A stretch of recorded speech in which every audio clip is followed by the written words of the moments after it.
আল্লাহ রাব্বুল আলামিনের বাণী, ফাইন্না মাআল উসরি ইউসরান, ইন্না মাআল উসরি ইউসরা।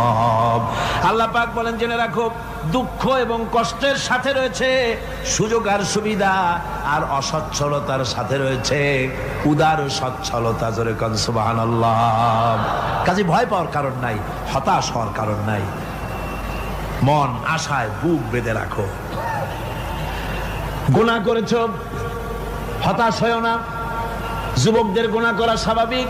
ইউনিভার্সিটির ছাত্র, কলেজের ছাত্র, প্রফেসর, শিক্ষক, অফিসার ঘুষ খেয়েছেন, জিনা করা হয়েছে, মদ খাওয়া হয়েছে, মিথ্যা কথা বলা হয়েছে, যাই কিছু করেন না কেন ভয় পাওয়ার কারণ নাই, নিরাশ হওয়ার কোনো দরকার নাই। আল্লাহ পাক ডেকে বলেছেন, কুল ইয়া ইবাদিয়াল্লাযীনা সারাফু আলা আনফুসিহিম লা তাকনাতু মির রাহমাতিল্লাহ। আরে আমার আল্লাহর মতো এত ভালো আর কেউ আছে? এত দরদ আর কারো আছে? আমার আল্লাহ বলেন, ও নবী, আপনি শুনায় দেন,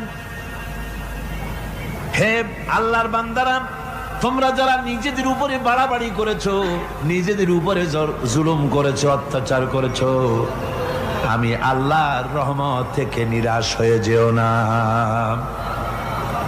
মানুষ যদি অপরাধ করে, বাপের সাথে অপরাধ করেছে, মায়ের সাথে অপরাধ করেছে, মা বাবা সন্তানের চাইতে এত বড় কল্যাণকামী তো আর কেউ নাই, কিন্তু মা বাবা কোনোদিন বলে না, আয় আমার ছেলে তোরে মাফ করে দেই, এরকম বলে নাকি?